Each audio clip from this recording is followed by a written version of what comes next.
Hey everybody, David Essel here. So I just ended a couple sessions today that I needed to share this message. It's so incredible. Are we emotionally available for deep love? You know, so many people are looking for love. They're looking for love in the wrong places. Some are looking for love in the right places. But the real question is, are we emotionally available? And how do we know if we're emotionally available? Like, we can't just say, yes, I'm emotionally available if we don't follow the protocol that I'm going to share with you. So if you're truly emotionally available for love, you will only date people who are emotionally available for love. Does that make sense? Like, this is one of the most confusing things that people go to. They go, oh my God, you know what? I'm so ready. I really want love. I'm ready for love. I've done the work, but have you really? If you are still dating, if you're in the world of dating, of people who are not emotionally available, maybe they drink too much, maybe they eat too much, maybe they're workaholics, maybe they're spendaholics, maybe they're codependent with their mom still or their dad still, maybe they're codependent with their ex-husbands, ex-wives, maybe they're codependent with their children. If we are in the world of dating, and we're dating anyone that falls into these categories, then we are not emotionally available for love. Does that make sense? It's like whenever we say, I'm totally available, well, someone who's healthy and ready for deep love would only be dating or hanging out with individuals who are also emotionally available. So if you're dating someone who's separated, like, oh my God, this happens all the time, right? If you're dating someone who's separated, well, they're not emotionally available for love. An individual who's separated still has a lot of work to do to clean up their past. So you can justify, you can defend, you can deny what I'm saying is true, and that's fine. But the odds are you're going to come into problems down the road. Are you dating someone that continues to say that I'm going to quit drinking or quit smoking or quit overeating or whatever it might be? If you're dating someone that continues to say, as a matter of fact, I just got an email today from Spain. A young woman, American, is over in Spain dating an American guy, and he went over before her, and when she went over and caught up with him, one of the things she had said to him is, you've really got to quit smoking. I can't really date a smoker. And he said, not a problem. Well, when she got there, he was still smoking. So then he switched from being a smoker to being a dipper. And she said, you know what? That's not working for me either. Now, the only way that you can continue in a relationship with someone who is not available, because whether you eat sugar or drink alcohol or smoke cigarettes, it's all done to numb emotions. If someone is on a protocol in writing where that they're quitting smoking, quitting drinking, quitting overeating, quitting overspending, and they have a plan in writing with a due date, I know we're talking contracts, right? Then you can say, you know what, I'm emotionally available and my partner is on their way to being emotionally available. So the real question is that what am I doing in this world of love?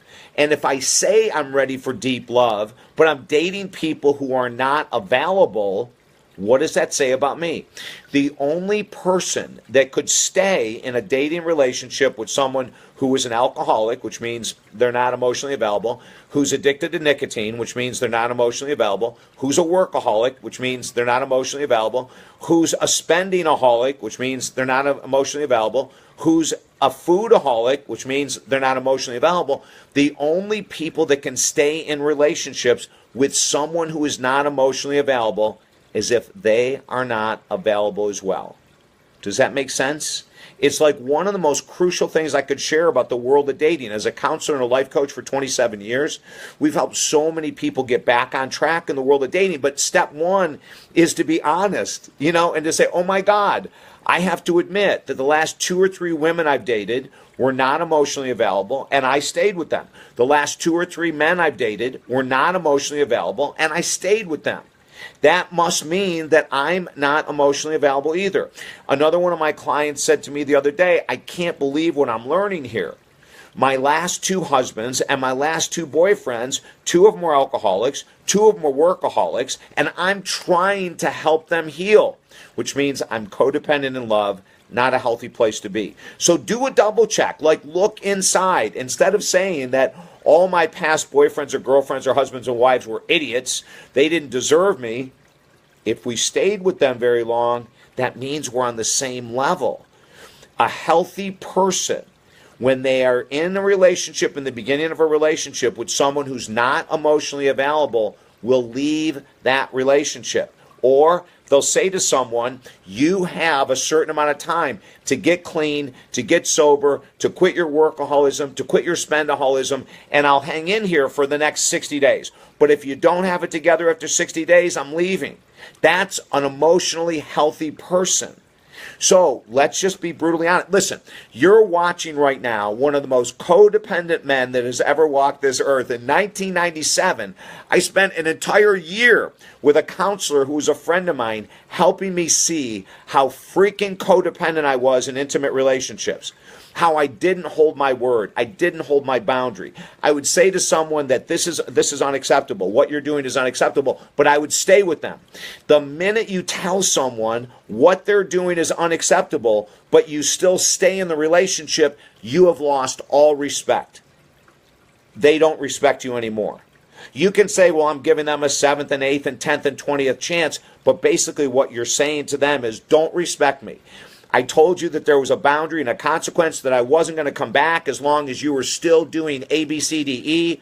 But the minute you come back, you've lost their respect. They have no reason to change whatsoever. Can I get an amen? It's like so crucial to really get down and dirty in our relationships and see one thing that's crucial. The only common denominator in all of our failed relationships is me. All of a sudden, we're taking the blame out of other people. Thank you, Andrea. Amen, baby. Thank you very much. The minute we realize that the common denominator of all the men we've dated and all the women we've dated that has failed is us, we can be free.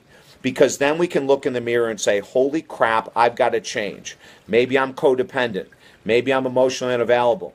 You know, if you grew up in an environment, if you're a woman and you grew up in an environment and you didn't have a powerful, strong male role model, there's a damn good chance that you don't trust men.